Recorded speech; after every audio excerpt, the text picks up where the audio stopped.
My fiance said, "You're too quiet. It's weird. Sometimes I feel like you're hiding a whole life from me." I said, "Maybe." I didn't clarify a thing. But 2 days later, when she overheard a conversation she wasn't meant to hear, she stood frozen in the hallway for nearly a minute.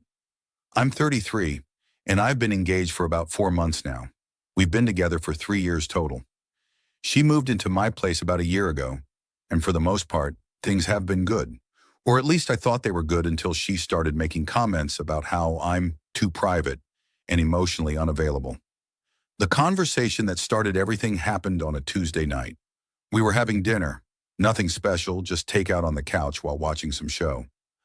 Out of nowhere, she muted the TV and turned to me. "Can I ask you something?" she said. "Sure." "Do you ever feel like we don't really know each other?" I put down my food.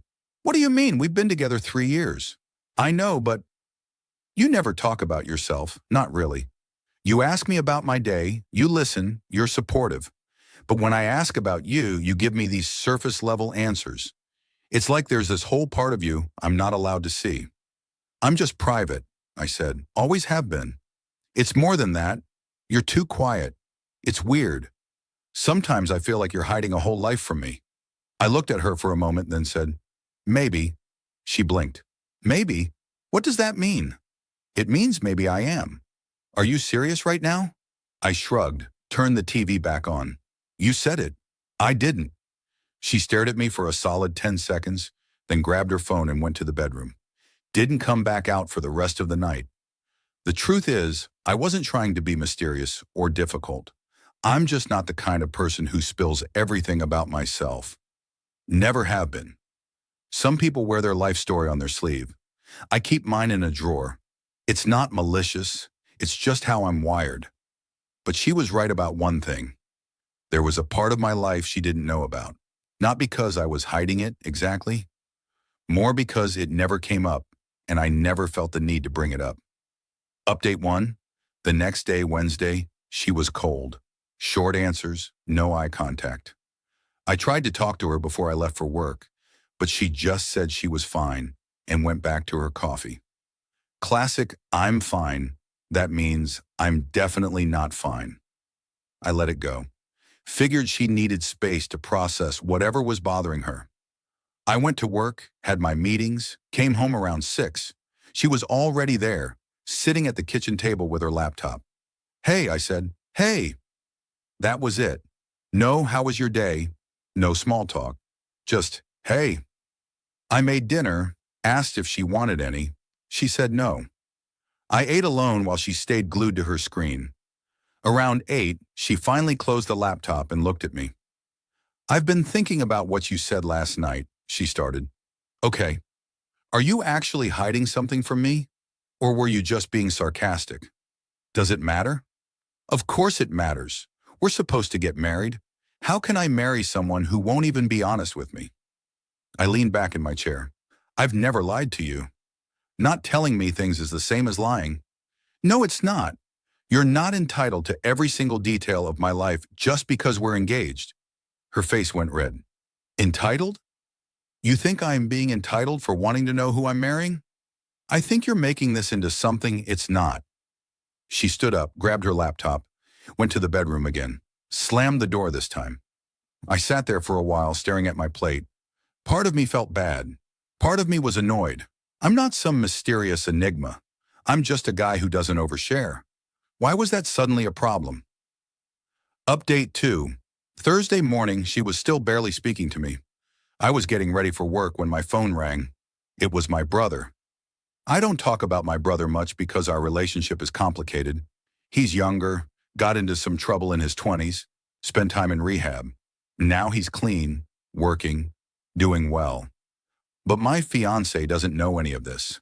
Not because I deliberately hid it, but because family drama isn't something I like to broadcast.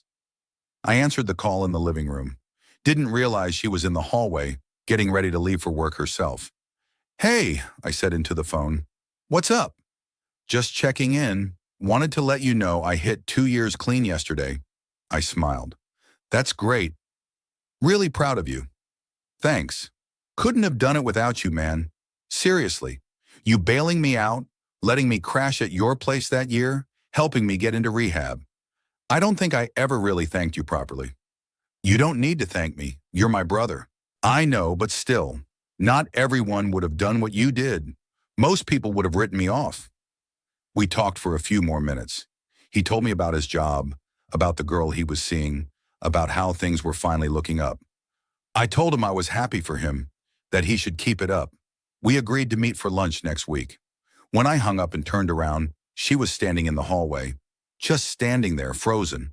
Her bag was on her shoulder, keys in her hand, but she wasn't moving.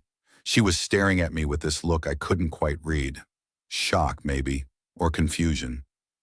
How long have you been standing there? I asked. She didn't answer right away, just kept staring. Finally, she said, "You have a brother?" "Yeah." "You never mentioned a brother. It never came up." "It never?"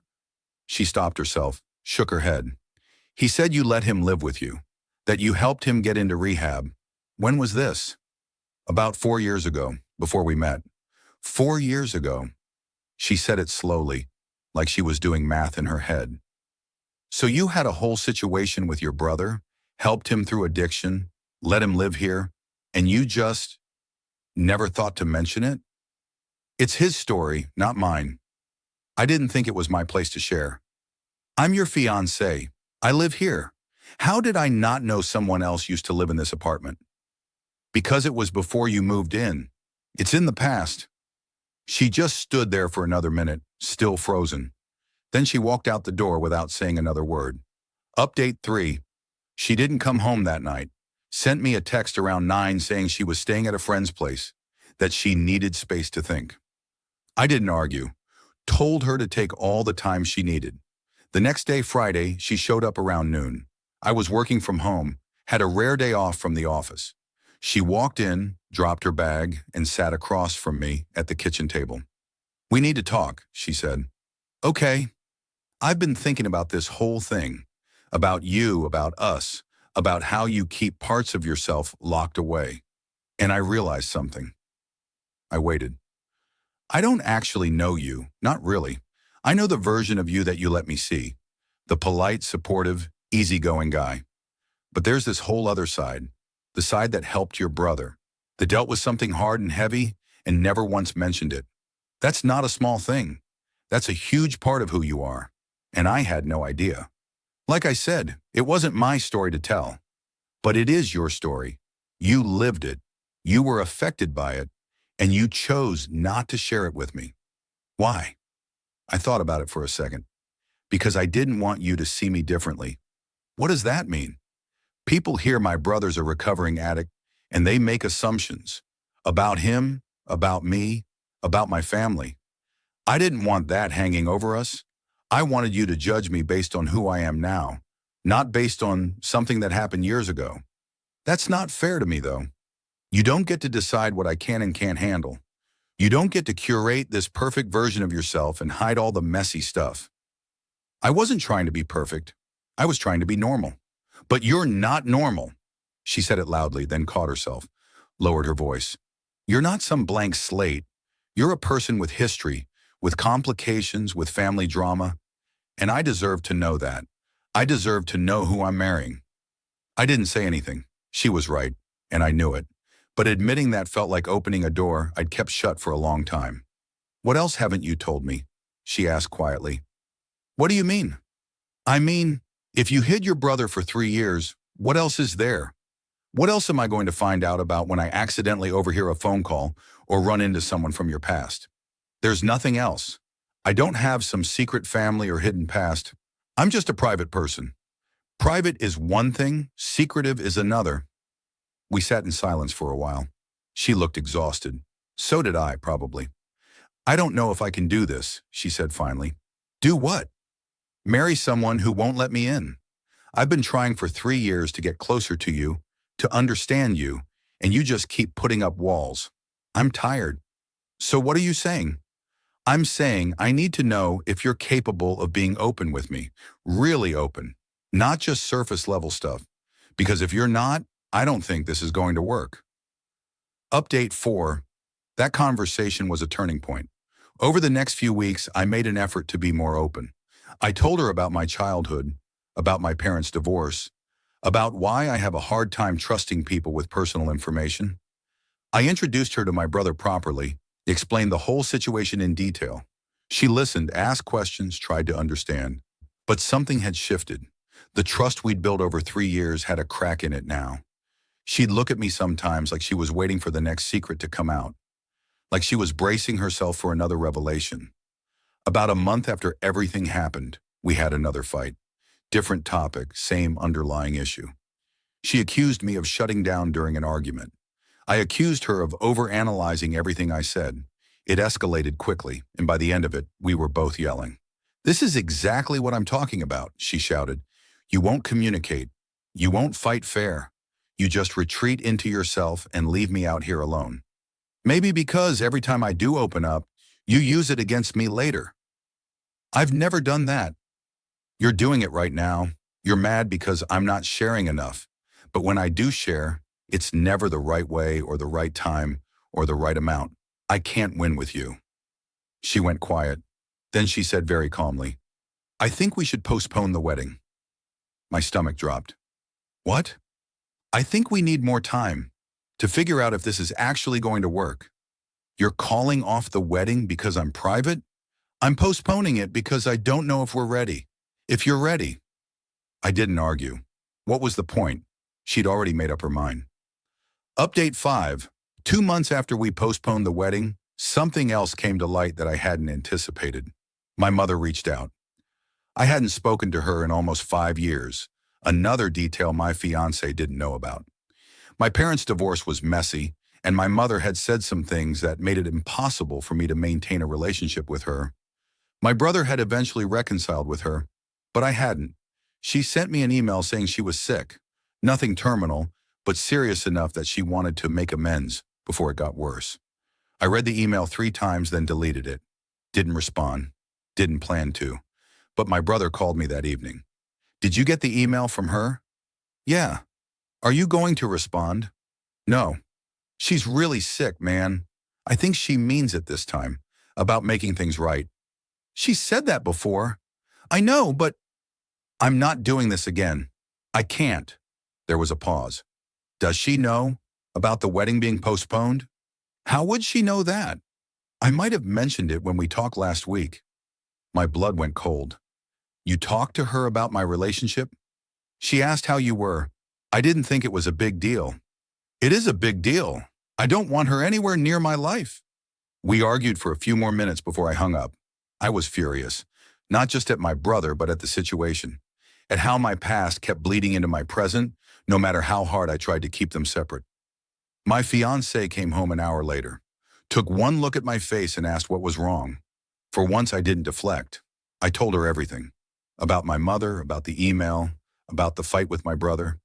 She sat there listening, not interrupting, just letting me talk.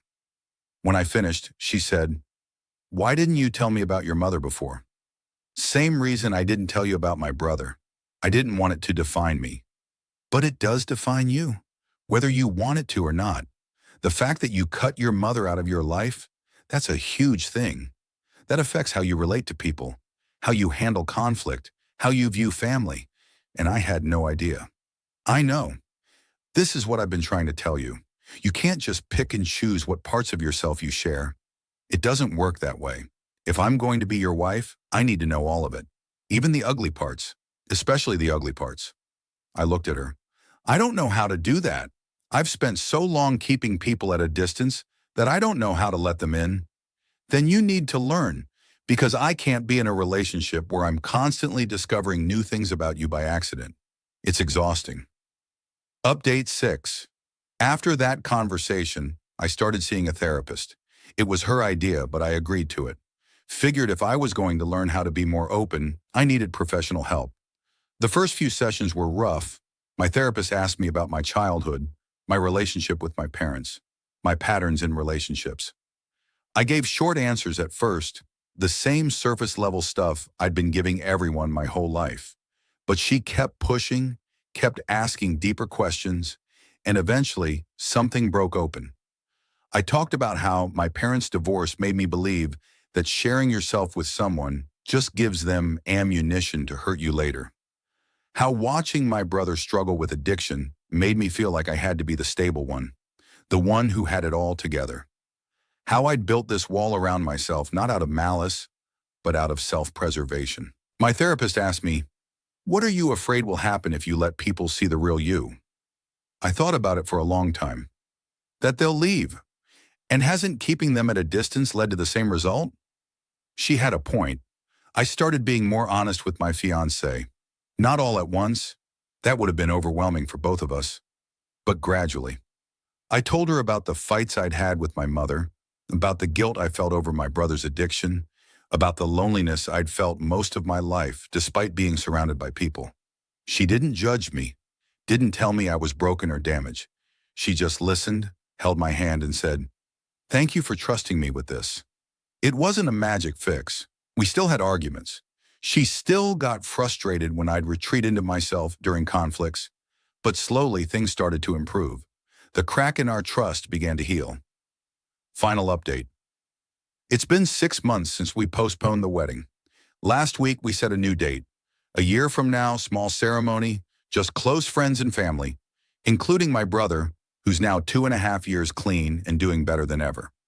We're also going to couples therapy together now, on top of my individual sessions.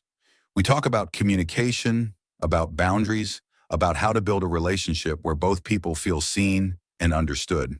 It's hard work. Some days I still want to shut down, to retreat into the safety of silence, but I'm learning that real intimacy requires vulnerability, and vulnerability requires risk. My mother sent another email last month. This time I responded, not with forgiveness, I'm not there yet, and I might never be, but with honesty. I told her that her actions had hurt me deeply, that I needed space, but that I appreciated her reaching out. She wrote back saying she understood. We'll see where it goes from there. My fiancé asked me the other day if I regretted how everything unfolded, if I wished I'd been more open from the start. Honestly, I said, yeah, it would have saved us a lot of pain. But would you have actually done it? Been open from the start? I thought about it. Probably not. I wasn't ready then. And now? Now I'm trying. That's all I can do. She smiled. That's enough. Looking back, I realized that the version of myself I was trying to protect by keeping secrets wasn't even real. It was a carefully constructed facade, designed to keep people close enough to not be lonely, but far enough to not get hurt. But that's not a life. That's just existence. Real connection requires showing up as your whole self. Messy history, complicated family, unresolved issues and all. It's terrifying, but it's also the only way to build something real with another person. I don't have all the answers. I'm still figuring this out. But at least now I'm figuring it out with someone who actually knows who I am. And that makes all the difference.